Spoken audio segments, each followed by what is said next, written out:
Ketika rumah tangga diuji, itu ada setidaknya dua tujuan. Pertama, tujuannya Allah.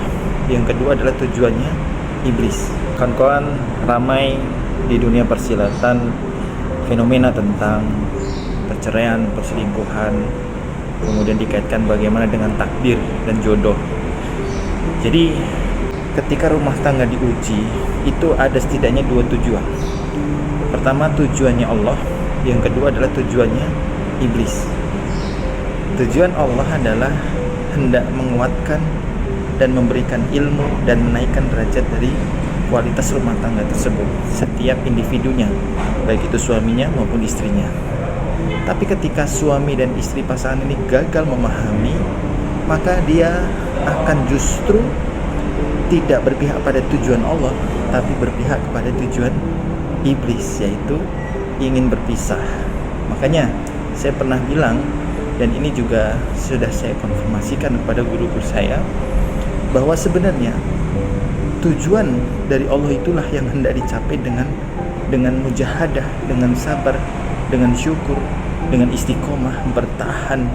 Jangan lompat dari kapal. Kalau pesan guru saya, seberat apapun ujian rumah tangga, jangan sekali-kali menengok pintu untuk berpisah.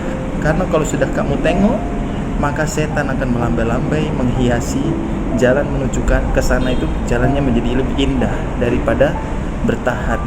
Dan pasangan menjadi orang yang paling menyebalkan di dunia. Itu sudah tabiat setan, begitu ya.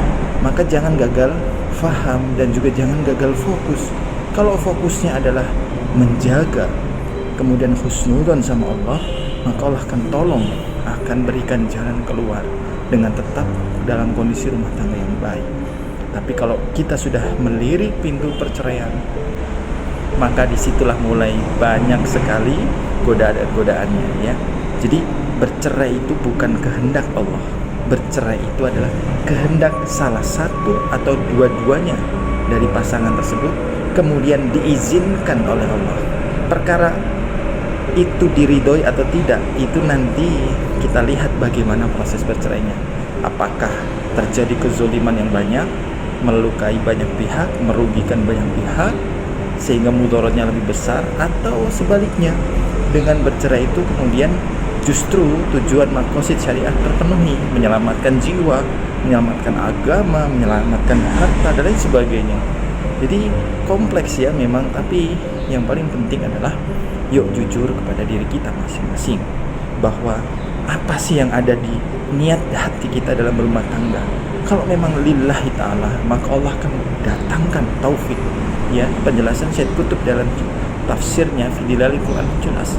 Ketika dalam masalah rumah tangga itu terjadi, ya kan, datangkanlah kemudian hakim yang adil dari kedua belah pihak, dan niatkanlah ya dengan cara yang ma'ruf, ya, niatkanlah untuk berdamai, berislah. Kalau sudah niat itu ada untuk berdamai, ya, yuwaffiqillah, Allah akan pasti kasih petunjuk taufik untuk berdamai.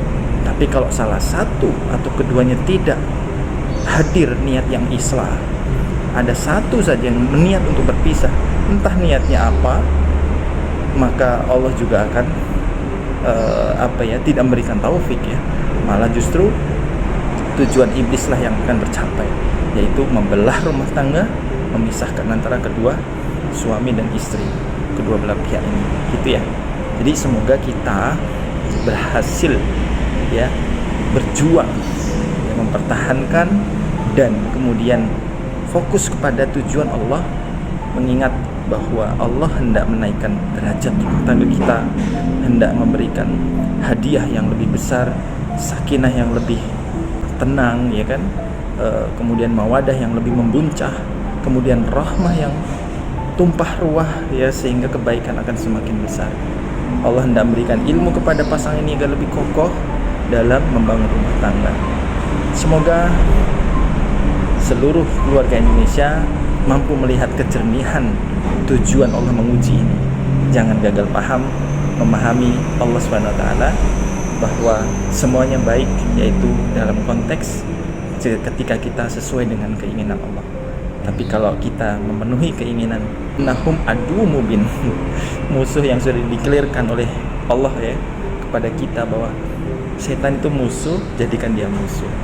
Nah, kalau kita gagal paham, malah justru memahami konteks yang tadi, kok gue udah gak cocok lagi nih sama pasangan gue nih, udahlah pisah aja. Nah, itu pintu yang sudah ditunggu-tunggu oleh setan dan disambut dan diupayakan oleh mereka yang akan memisahkan kita.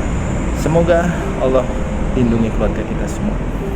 Dan satu lagi, nyata jelas perceraian korbannya adalah anak-anak, pasti, sudah pasti. Dulu saya nggak paham ini, guru saya bilang perceraian mungkin menguntungkan salah satu atau kedua pihak pasangan yang berpisah sehingga mendapatkan yang lebih baik versi mereka. Tapi perceraian sudah pasti menjadikan anak korban, pasti korban fisik, korban mental, korban pengasuhan dan lain-lain. Kita bisa bahas nanti di utang pengasuhan insya Allah dan luka pengasuhannya. Barakallah. Assalamualaikum warahmatullahi wabarakatuh.